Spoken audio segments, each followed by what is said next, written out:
Hi all, this is Mr. Yeager for Physical Science. We are continuing with our electricity unit.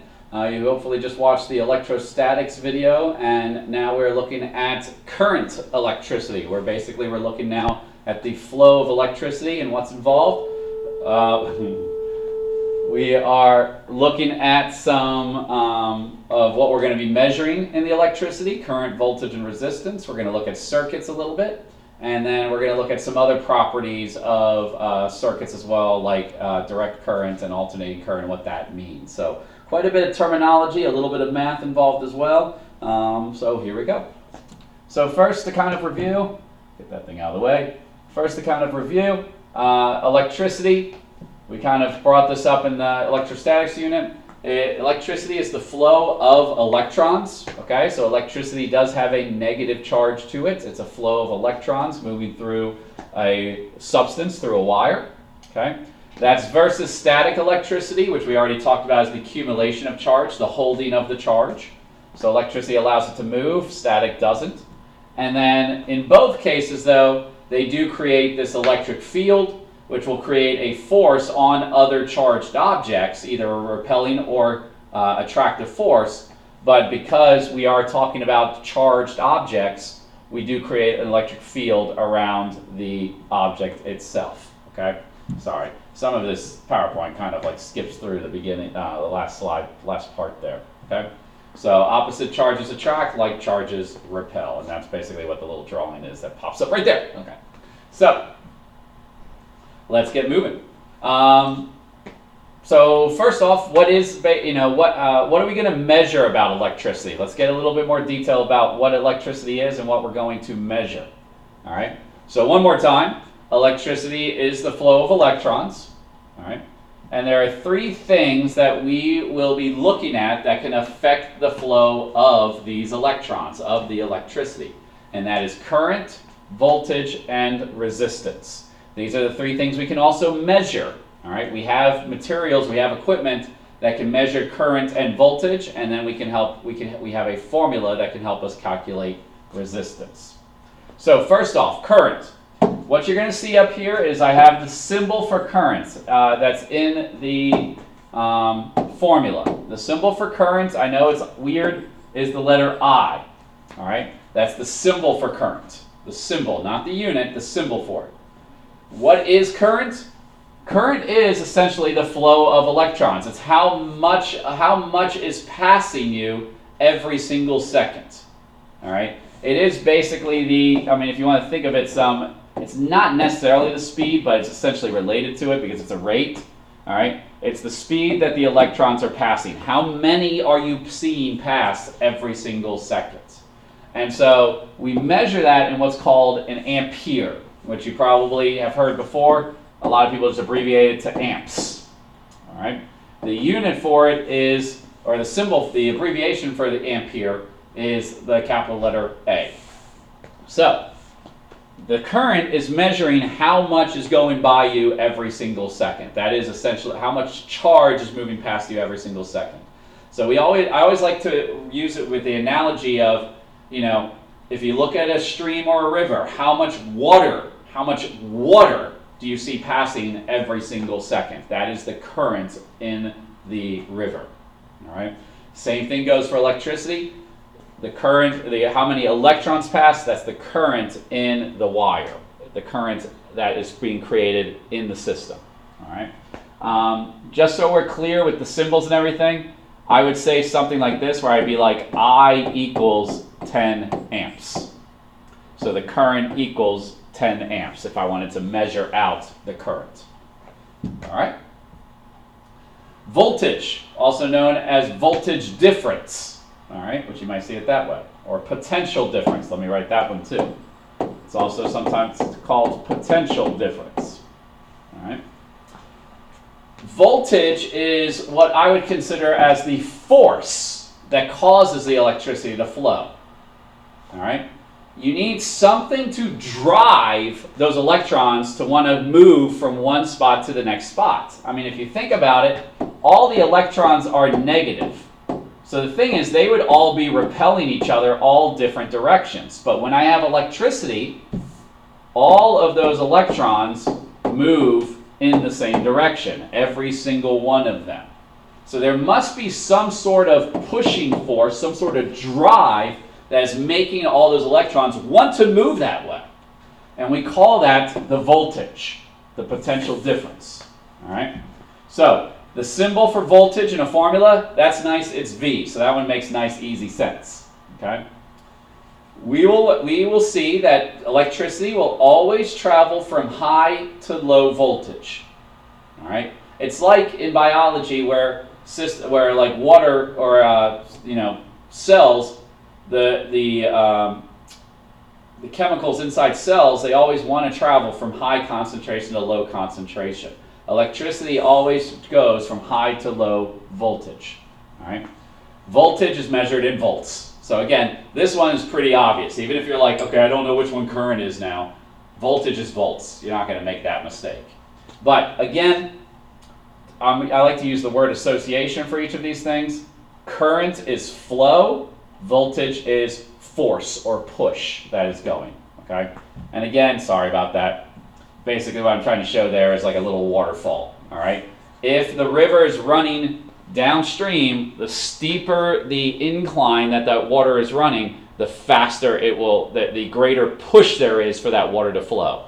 If you've ever been like kayaking or anything, there's always some of those spots in the river where it's just kind of slow, and that's because it's relatively flat in those areas. All right, but the thing is, it's still the overall push is still downstream.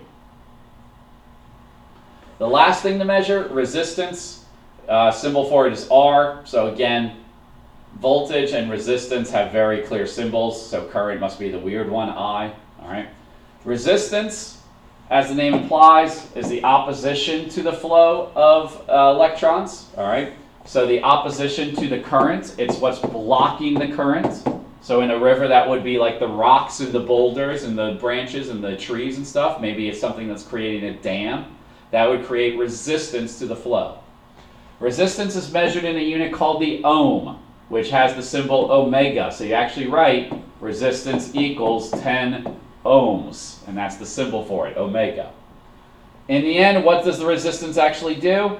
It's going to create heat in your wires, which again, you might be going, well, that's really bad. I don't want heat in my electrical system. You're right. In a lot of systems, we don't want the heat, but in things like light bulbs, okay, or toasters or ovens, that resistance is what's helping you heat things up and create light. So it's also very good in some places. It's also really good because you don't want all the electricity to be flowing from the street into your house. So each device in your house has some resistance in it to basically try to lower that how much electricity is then able to come into it. Because obviously too much electricity, your object could obviously spark, explode, burst. Okay, catch fire.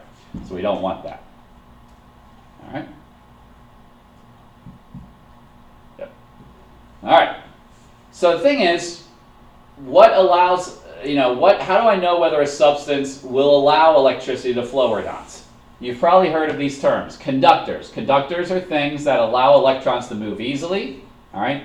They have low resistance, high current. So we're relating this new term resistance to the idea that a conductor, something that allows electricity to run through it, has very low resistance. It's not impeding that flow of the current.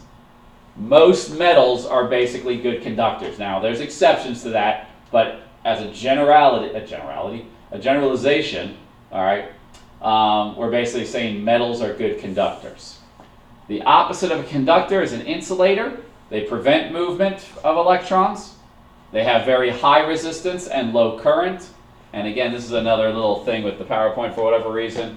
Examples of insulators would be paper, plastics, wood, basically anything not metal. Okay? We're making, again, a big generalization about that. There are a couple of substances that aren't metals that can be decent conductors. All right?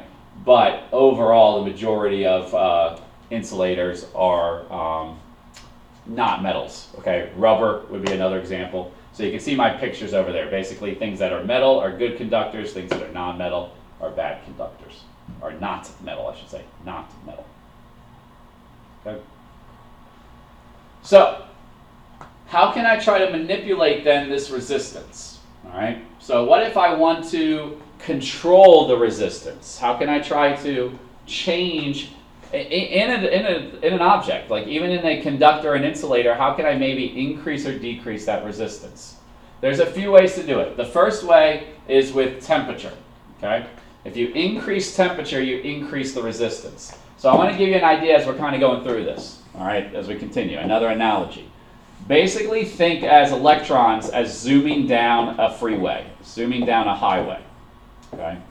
Zooming down this highway, zoom, zoom, zoom. The thing is, electrons are already really, really bad drivers. The electrons actually are like moving in a wave-like motion. They're constantly swinging back and forth, back and forth. They're running into the wall. They might be running into another electron and bouncing backwards. And what happens is every single time there's a crash with these electrons, we increase the resistance. There's more resistance created in the current. Okay? So, if I increase the temperature, as we've already talked about a bunch in chemistry, if I increase temperature, I increase the motion of the electrons. In other words, I make them even crazier drivers.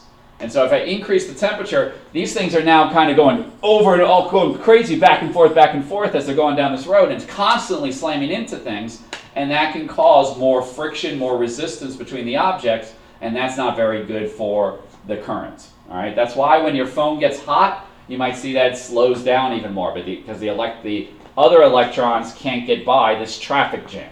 All right, and so it's slowing down the processes. Another method that can affect resistance: increase the length of the wire. It turns out if you increase the length of the wire, again going back to the analogy, you're giving the electron more time to crash. And what happens is that electron will continue to lose more and more energy as it crashes. So when we have those giant wires out, all the telephone wires, all the electrical wires out on the roads, obviously they're carrying electricity really, really long distances. We need something to continuously give that electricity a push, because it will slow down as it gets farther and farther away from the power plants. All right? So if we increase length, we're increasing resistance. What about if I increase thickness? All right, and this is one that we probably don't think about with wires, because when I say think of a wire, you're thinking of a very thin wire most likely.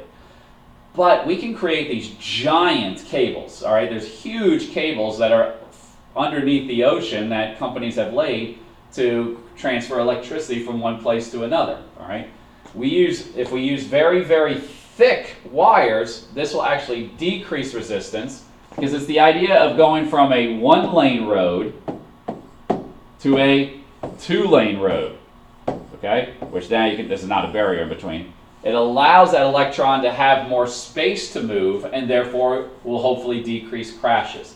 Again, I always use the idea of the bottleneck. Like if you're driving on two-lane road and it goes down to one lane, you know how much traffic develops because of people struggling to merge, all right? That's the same idea with the wires, the electrons. If you decrease the thickness, if you make it thinner, you're going to have a lot more resistance as you get closer and closer to that thinner wire, because the electrons are getting squeezed more. So temperature and length of wire, they both increase resistance. Thickness will decrease resistance. Okay. All right. So that leads us to our one equation for this unit with electricity, all right? And it's called Ohm's law, all right? Ohm's law. So I'm going to highlight this one right here. All of these are Ohm's law. Actually, the official Ohm's law is written this one over here where we're equal to R. But usually in classes, I write it out as V equals IR, just to make life easy, because I know people sometimes don't like the division, all right? So V equals IR. This is what's called Ohm's law, all right? So what is this saying? This is saying that the voltage is equal to the current times the resistance. And those are the three things that we're going to be using. So I'm going to be giving you two, and you got to rearrange the formula to solve for the last one. You can see I have the triangle method up here again, if you like that, where V is on top, because I and R are being multiplied, so they have to be right next to each other. All right? So I and R are on the bottom of the triangle, V is on top. remember how to use this. If I cover up V, it's I times R. If I cover up I, it's V over R. If I cover up R, it's V over I, excuse me. And that's showing you in the image right here. The only thing to be careful of is make sure you know what you're solving for and what unit goes with that. When you solve for current, I do have people come up and they're like, I got the current, but I don't know what the unit is. It's the unit for current. You know, there's only one, amp. So that's what we're looking for.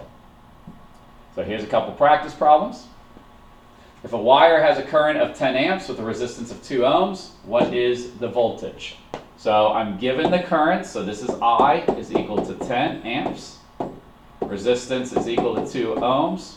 I'm solving for voltage. My formula is V equals IR. This one I can just plug it on in. 10 times 2 equals 20 volts. Okay, that's it. You can go to the triangle if you really need it and go, hey, look at that. I'm covering up V, so it's I times R. How about that? Okay, so 20 volts. What if a wire has a voltage of 20 and a resistance of 5? What is the current? This time I'm given voltage is 20 volts. Resistance is 5 ohms. All right. So using my triangle, VIR, I'm covering up the I, so it's V divided by R.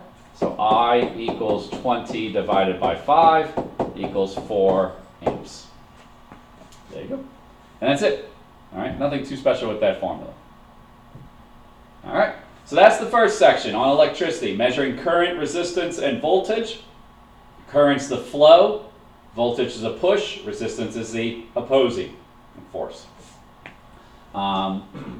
Moving into circuits. In physical science, we really just need to be able to identify circuits and a couple characteristics about each type of circuit. So, what is a circuit? A circuit is a closed path which the electrons flow on. All right? What that means is there are no openings along this path. So I'm showing you two circuit diagrams down here. We will need to be able to try to interpret circuit diagrams. All right? So what happens here is the electrons come out and they flow on around on back to the beginning again. There's no openings. This is not an opening. This is actually a device right there, and we'll talk about what that is. So a circuit is basically this path, that's the key word, is a path that allows the electrons to flow. We put light bulbs, we put phones, we put TVs all along this path so that we can use them and have it be effective, use that electricity. All right? So there are different circuit components out there. You guys only really need to know about 4 different components. You can see that what I have right here. Right here, A is a battery. Okay? So battery is drawn where it's a small line, a long line, a small line, a long line. And then I put the wires on each side. I'll just mention any line is just a wire. That's a wire. Okay? But the battery is where we have this kind of opposite short, long, like space in between two.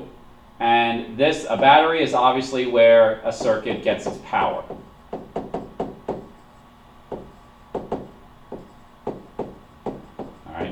Gets the voltage. We'll learn. That's the other way to think about it. It gets its voltage from the battery. I will just mention that you might see it drawn just like this, just like on the prior diagram. This is actually considered what's called an electric cell, and a battery is made up of multiple cells, but either one's interchangeable. Okay. B. This guy up here and this guy down at the bottom. This is a switch. I don't think I really need to explain a switch. It's either on or off. Okay? We often talk about switches as in circuit diagrams as being open or closed.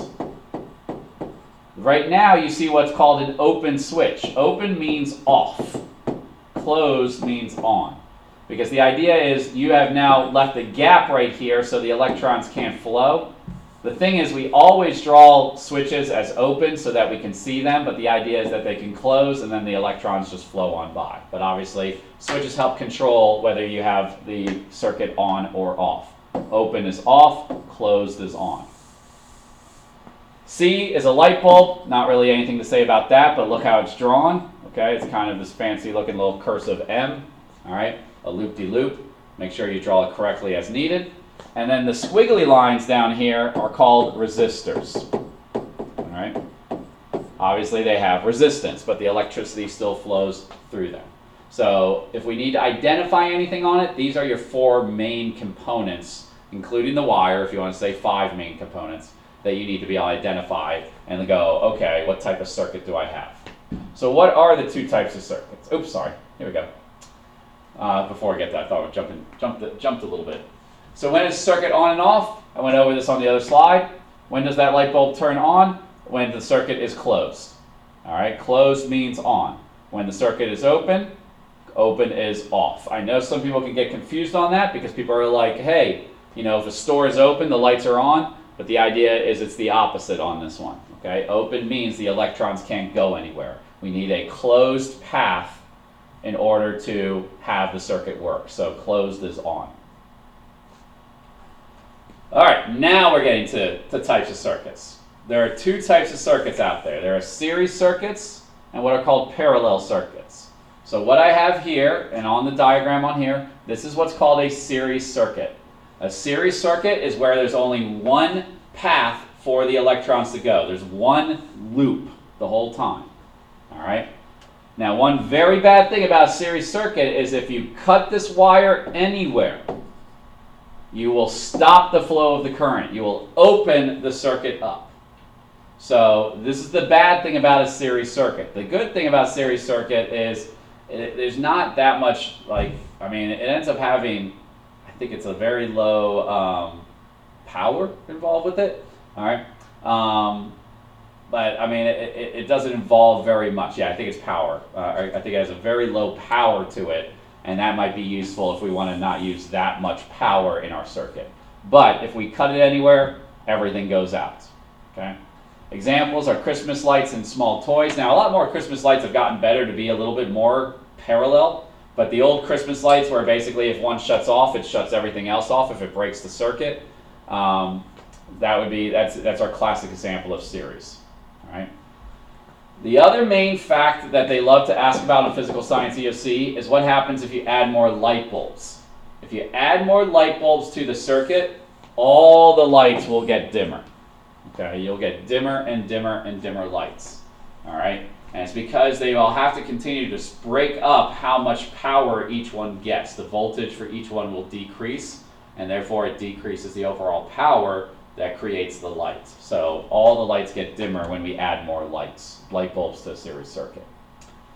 For the resistance in series, even though I don't think you're ever going to have to solve for this, if you had to find the resistance in a series circuit, you simply add up all of the resistors, everything that has resistance. So in this one right here, if the resistors were 2, 3, and 5 ohms, what's the total resistance? We would just add them up. 2 plus 3 is 5, plus 5 is 10 ohms. Oops, 10 ohms. So you would just add them all up. But I don't think that's something that's common on the EOC, but you do just add up all the resistors for a series circuit.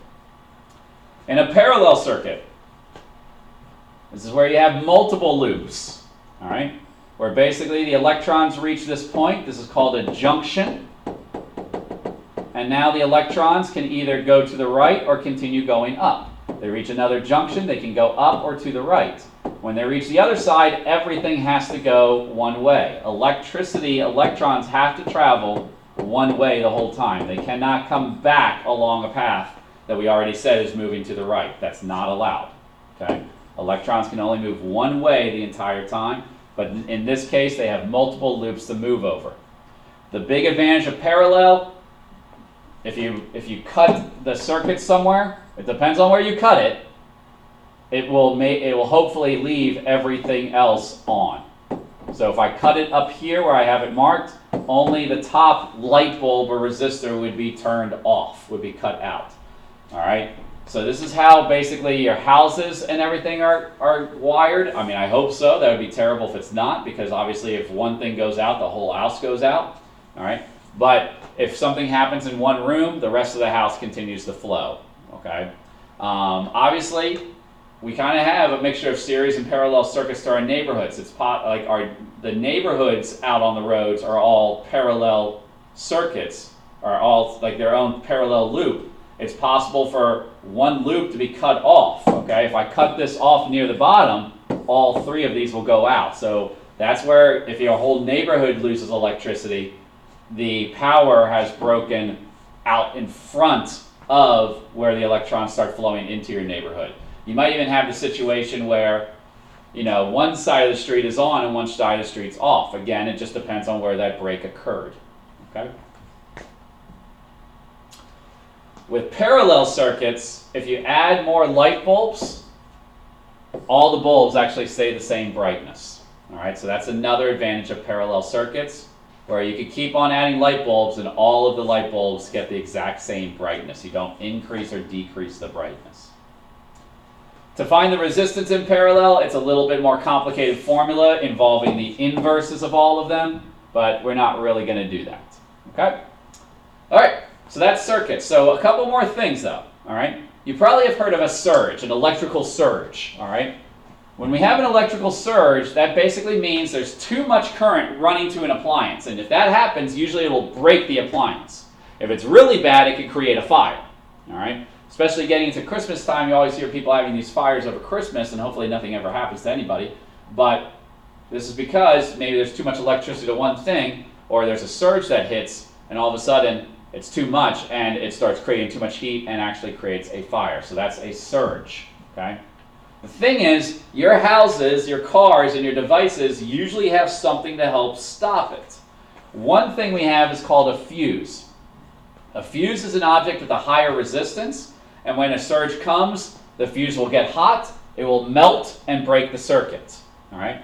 If you have a much, much older house, I'm guessing like built like before the 90s, okay, before the 80s even, you might have fuse boxes in your house, and when you have a circuit cut out or something go out in your house, you need to go downstairs and you'll find a fuse that has melted. It's basically like a little piece of almost plastic / glass feeling, and then you just pull that out and have to replace it with another fuse. These are usually fairly cheap, but this is not usually the way houses are done anymore. Instead, almost all of us have what are called circuit breakers in our house behind the little blue metal door, and these are the switches that basically connect to different parts of your house. If you have a surge hit one of these, it just pops the switch open, so it stops the flow, and therefore protects the rest of the house and protects any devices in your room, hopefully. Okay? So that's the idea. That's what we obviously have modern day now. So that's how we stop surges. Batteries. Batteries are devices that change chemical energy into electrical energy. All right? The batteries, as we kind of mentioned back in the circuit diagram, they provide the voltage or the push to allow those electrons to flow.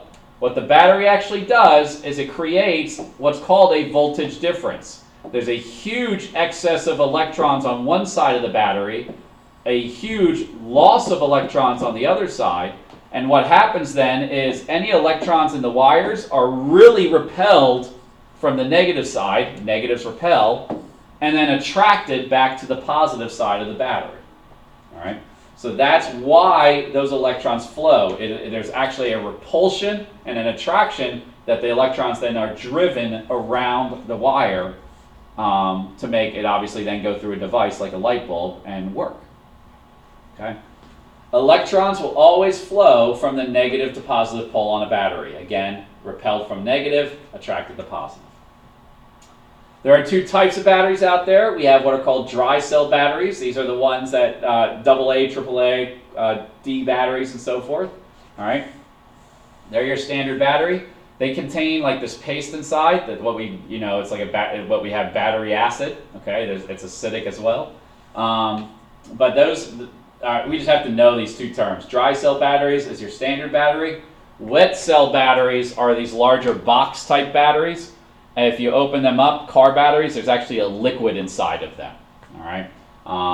And that's why we call it wet cell. So dry cell just means there's a paste. Wet cell means there's a actual liquid inside of it. Okay? And then I think the last thing we basically have here is to describe DC and AC current. DC current means direct current. And basically in direct current, this is where current flows in one direction the whole time. And this is done by dry and wet cells. Okay, batteries do have a direct current with them. All right. It's actually what Edison developed. Thomas Edison, he pushed the DC current to try to create electricity, power plants, and everything like that for New York City and other cities around the U.S. when electricity was really first coming into its own. Alternating current, though, is the one that won out. Alternating current is an interesting situation where basically the current constantly is reversing back and forth, back and forth. It has to do with electromagnets, all right? This is actually what is coming out of our electrical outlets. Our electrical outlets, all electrical outlets today run an alternating current. This was developed by Tesla, all right? Not Elon Musk, not the Tesla company, but Nikola Tesla back in the late 1800s, early 1900s. And it's what won out. It's actually a more efficient, cheaper way to do it. DC current would require that we have power plants every mile or so to continue getting that electricity to flow. Alternating is able to control the power a little bit more versus DC, it's one power all the time. Okay? And I think on the last page here, it's just showing you that. So DC current, the current's going one direction the whole time. AC current, it's going one direction and then reverses and then reverses and reverses over and over and over. All right? So some terms at the end there. Dry cell, wet cell, DC and alternating current, things we just need to know the difference between. Okay? That's it. Thank you very much.